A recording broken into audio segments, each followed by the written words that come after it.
Hola amigos, el estudio de este día se titula La tiranía de Satanás. Así que en estos estudios bíblicos vamos a ver, de acuerdo a la luz de la palabra de Dios, por qué Satanás es un tirano. El primer punto lo encontramos en Job capítulo 2 versículo número 7.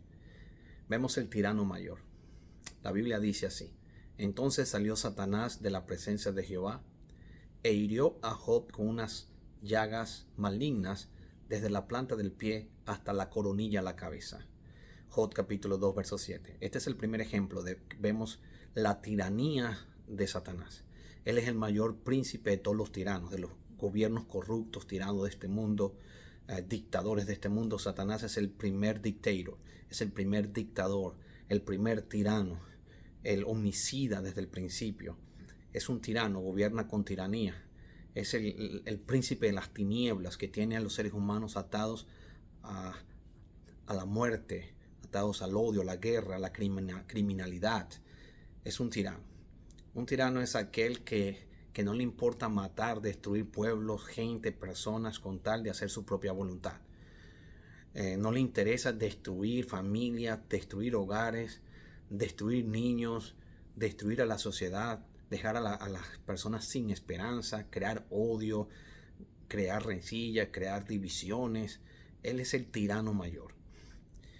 Y vemos que celoso porque Dios estaba bendiciendo a un hombre llamado Job.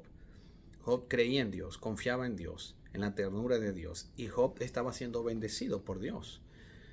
Dios comenzó a bendecir a Job porque Job era una bendición para la comunidad. La palabra de Dios menciona el carácter justo de Job, un hombre que actuaba en misericordia, que Dios lo bendecía con su hogar, sus siembras, todo lo que él tenía, su ganado, sus animales, pero era un hombre que servía a la comunidad. Y Satanás llegó a donde estaba Dios en una reunión de los hijos de Dios, lo menciona el capítulo de Job, el capítulo 1 y 2, y dice: yo vengo de rodear la tierra. Entonces Jehová Dios le dice: bueno, nadie te invitó aquí, pero como tú eres el usurpador, ¿cuál es tu punto? ¿Qué es lo que te compete a ti venir aquí delante de los representantes de todos los mundos creados? Y Satanás dice: bueno, yo soy el príncipe de este mundo, Satanás me dio mi trono a mí, yo soy ahora el representante de la tierra, y yo le quiero decir a todos tus hijos de los mundos aquí que tú has creado, que tú eres... que tú no eres un Dios justo, que tu ley no se puede guardar, los mandamientos no se pueden guardar. Así que si tú le quitas a Job tu bendición, vas a ver que Job te maldice y va a renegar de tu fe, porque él está obedeciéndote solo por interés. Entonces Jehová Dios le dijo: bueno, está bien, eh, tócalo, mas no le vas a quitar la vida. Y vemos la historia, ahí está, cómo Satanás viene y enferma a Job con una llaga maligna. Esto después de que Satanás le quitó sus hijos, su tierra, todo. Job perdió todo. Lo único que le quedó fue su esposa. Perdió los ganados, perdió los animales, perdió las ovejas, perdió las vacas, perdió los hijos. Sus hijos en un día, Satanás hizo que se levantara la misma naturaleza en contra y un ciclón y desbarató la casa de Job donde están sus hijos murieron. Y ahora va nuevamente donde se presenta a Dios y dice: no, quítale la vida. Y Dios le dice: no le vas a quitar la vida. Lo puedes enfermar, pero no le quites la vida. Y Satanás pensó que ahora Job iba a maldecir a Dios. En ese momento su esposa, pobrecita, de triste, vacía, desanimada, le dice: maldice a Dios y muérete. Y él le dijo: desnudo salí del vientre de mi madre y desnudo volveré a la tierra. Jehová da y Jehová quita. Bendito sea el nombre del Hijo de Dios. Así que con todo esto Job no pecó. Vemos este ejemplo, el tirano. Toda cosa maligna de destrucción, el diablo la gesta desde su laboratorio satánico. Y la gente, ¿verdad?, que no conoce la palabra por ignorancia o no la quiere conocer, resentidos como Satanás, un resentido social, llegan y piensan que Dios es el autor de la maldad, que Dios es el autor del pecado, y dicen: ¿dónde está Dios? Dios no existe. Pero no se dan cuenta que detrás de todo eso está el tirano, el príncipe de la muerte, gobernando en este planeta. Y el otro ejemplo que quiero dar es Lucas capítulo 13, versículo número 16, para que veamos la tiranía del demonio. Lucas capítulo 13, versículo 16, Jesús hace un milagro. Y dice la Biblia Ya refiriéndose a una mujer que estaba enferma, Jesús dice, y esta que es hija de Abraham, a quien Satanás tuvo atada durante 18 años, no se le debería desatar. Increíble cómo a veces los seres humanos, en vez de alegrarse por los milagros, por la conversión de las personas, se enojan es por el resultado de la campaña evangelística. Eh, Hay hermanos que se enojan porque las personas se están decidiendo por Cristo. Quizás no entienden, así como Dios actuó misericordia con ellos, pero a ellos se les olvida después la misericordia. Y nos volvemos como los judíos, fariseos y saduceos. Y aquí vemos a una mujer que en día sábado está enferma. Y Jesús, que es el autor, el dueño del día sábado, iba al templo y después se iba a sanar, a hacer obra misionera, a desatar las ligaduras de los enfermos, de los oprimidos por el diablo. Y Jesús sanó a una mujer que tenía 18 años de enfermedad. Y estos incircuncisos de corazón, que se circundaban el prepucio de su carne, más no el corazón, comienzan a criticar el trabajo de Jesucristo, como siempre. El diablo criticando, porque el diablo no le interesa que una persona sea sanada, el diablo no le interesa que las personas vayan a la iglesia, el diablo lo que interesa es que la gente critique, que haya cizañas dentro de la iglesia, que critiquemos al hermano que está, al joven que está luchando con drogas, o al joven que está alcohólico pero que quiere servir a Dios. Cuántos muchachos hay a veces en el sonido que quieren servir de diáconos, que quizás esa es su única oportunidad de servir a Cristo, y nosotros, en vez de estar pendiente de visitarlo, de orarlo, de darle ray, llevarlo a la iglesia, buscarlo, etcétera, estamos pendientes si hay una falta para decirle: tú no puedes trabajar más aquí en la iglesia porque tú no eres una persona digna. Y en vez de alegrarnos por los milagros, en vez de orar por las personas y irnos en el día sábado a hacer la obra misionera, estamos más pendientes de las tradiciones que nosotros mismos hemos creado, estamos más pendientes de los muros de separación que nosotros mismos hemos creado, y pensamos que estamos actuando de parte de la justicia, pero no nos damos cuenta que le estamos haciendo el favor al príncipe de la tiranía, porque Jesucristo no actúa de esa manera. Jesús, en el día sábado, día del Señor, su día santo, el día de reposo, Jesús no lo trabajó en la carpintería, ni hacía muebles, ni vendía libros, ni iba ni con nada. Pero el día sábado Jesús trabajaba para su Padre, desatando las ligaduras del diablo. En el día de reposo Jesús iba y sanaba a los enfermos. Eso no tiene nada que ver con que tú tienes que irte en el día del sábado, irte a suplir tus necesidades físicas, irte a encaramar en la construcción, irte a tu trabajo y cobrar el dinero. Eso no tiene nada que ver con eso. El trabajo que Cristo quiere que hagamos es espiritual. Desatar las ligaduras del diablo, a los oprimidos, predicar la palabra, llevar el evangelio, visitar a los enfermos, ir a los hospitales, hacer obra misionera, entregar literatura. En fin, Jesús sale a hacer la obra porque Él es el día, el dueño del Señor, del sábado, y nos dio ejemplo. Y estos incircuncisos, estos incompetentes espirituales, estaban más pendientes en las tradiciones que ellos mismos habían creado que en la sanidad de un alma, en su corazón y en su exterior. Y Jesús dijo: no era necesario que esta mujer que ha estado oprimida por el demonio le ha dado esta enfermedad. Durante 18 años el demonio la ha tenido oprimida y yo la he venido a liberar. Es una hija de Abraham, durante 18 años cautiva por el demonio a través de esta enfermedad del tirano, y yo la he venido a desatar. La he venido a que sea libre de esta enfermedad que el diablo la tenía oprimida por 18 años. Entonces, hermano, quiero decirte que con la misma vara que tú mides, también tú vas a ser medido. Te encanta medir a las personas, pero recuerda que la misma vara que tú usas para medir a otros, también a ti te va a medir Dios con la misma que tú mides. Por lo tanto, aunque es importante que nosotros, ¿verdad?, enseñemos cómo debemos respetar la palabra y cuidar las cosas de Dios, debemos entender que antes de criticar debemos de enseñar siempre más. Las cosas no se arreglan a los golpes, las cosas se arreglan a través de la enseñanza. Y lógicamente, para que una persona, ¿verdad?, pueda sentir que es familia de Dios, debe trabajar para Dios.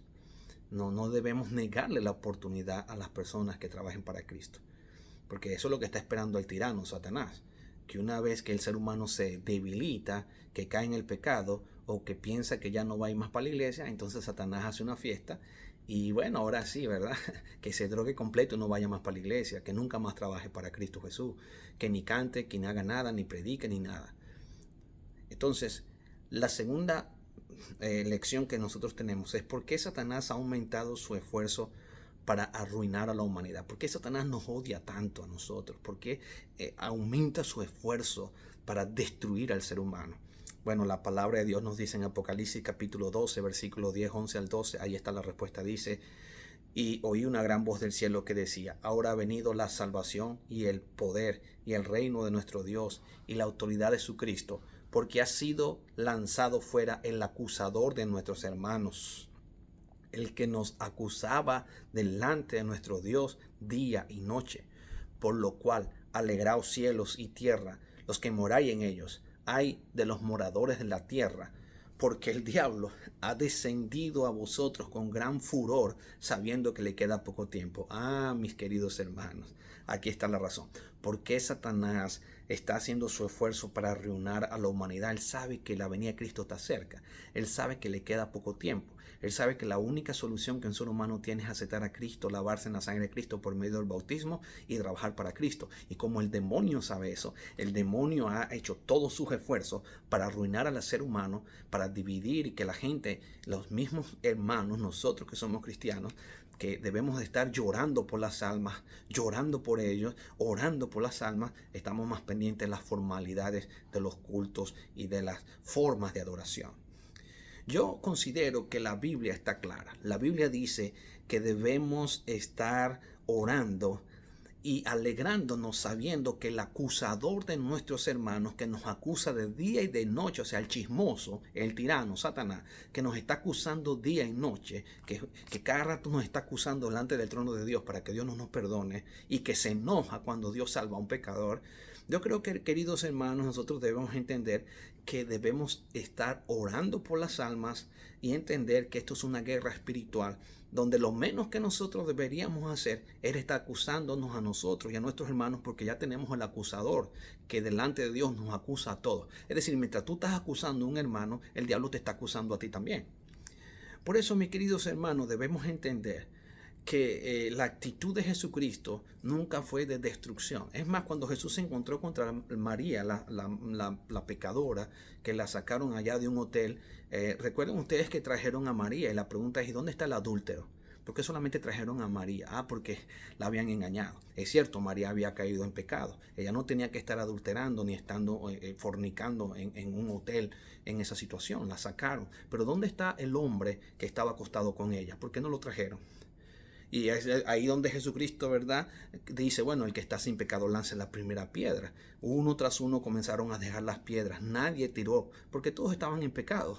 Solo que Dios conoce los pecados de nosotros. Hay pecados que solamente Dios conoce, hay pecados públicos. Pero delante de la vista de Dios, es pecado, es pecado. Por lo tanto, hermanos queridos, es cierto que la iglesia tiene que ejercer disciplina, eso es completamente cierto, pero para que tú ejerzas disciplina, tú tienes que cumplir los parámetros que el mismo Cristo ha dejado en la Biblia. Jesús dice: primero ve y habla con la persona, habla con ella, no hagas de su error un escándalo público, habla con la persona, trata de que se arrepienta. Pero si la persona persiste, ve y habla con el pastor y visítalo con el anciano, con el pastor. Y si la persona asiste y persiste y se hace público, entonces ve y tráelo, ¿verdad?, ante la iglesia y tenlo por gentil. Pero a veces tú, en vez de cumplir el primer proceso, en vez de ir a donde está tu hermano, lo único que haces es que ya comienzas a hablar de otra persona, de ese hermano, lo llevas a la junta sin que antes se haya llevado el proceso disciplinario que Cristo presenta en la Sagrada Escritura. Entonces, en vez de proteger la dignidad de tu prójimo, como está escrito en el 9º mandamiento: no hablarás palabras falsa contra tu prójimo. Lo que está diciendo el mandamiento, el 9º, que es tan importante como guardar el sábado, dice que nosotros debemos de proteger la dignidad de nuestro prójimo. Pero a nosotros nos encanta hacer públicos los errores de nuestros hermanos. Y ahí es donde actuamos como Satanás, como el tirano, que delante de Dios nos acusa de día y de noche porque no respeta la palabra de Dios. Por lo tanto, mis queridos hermanos, Satanás, el esfuerzo que tiene de arruinar esta humanidad es porque él sabe que le queda poco tiempo.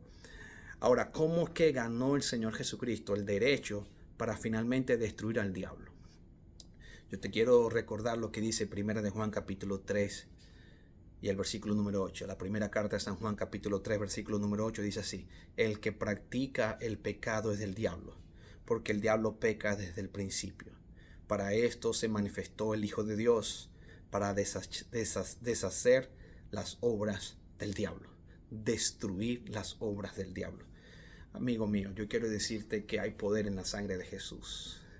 Quizás si tú has sido una víctima del error de un hermano de la iglesia que pensando hacer el bien ha actuado de manera, ¿verdad?, tiránica como usa Satanás, que no ha pensado en proteger la dignidad de su prójimo, quizás te ha difamado en público y no cumplió lo que dice el proceso bíblico que enseña Jesús en la Biblia. Tú debes pensar que Jesús te ama. Es decir, la iglesia no tiene la culpa de que a veces, ¿verdad?, alguien actúe en contra de tu persona. Porque recuerda que la iglesia es el cuerpo de Cristo Jesús. Y tú tienes que asistir a la iglesia no es porque alguien te miró mal, te miró feo. Tú asistes a la iglesia porque Jesús es el dueño de la iglesia. Y tú has entendido que cuando venga Cristo, Él es el único que va a separar a las ovejas y a los cabritos. Al fin y al cabo, dice la Biblia, Juan 5:22, el Padre a nadie juzga, sino que todo juicio se lo ha dado al Hijo de Dios. Por lo tanto, Jesús ganó el derecho de destruir las obras del diablo. Jesús con su sangre ganó el derecho de ser tu abogado, intercesor. Si tú vienes hoy a Jesús, habla con Él. Jesús te entiende, Jesucristo te comprende. Arrepiéntete, habla con el Señor, reanímate, vuelve a la iglesia. Si te alejaste, vuélvete a bautizar, renueva tu pacto con el Señor.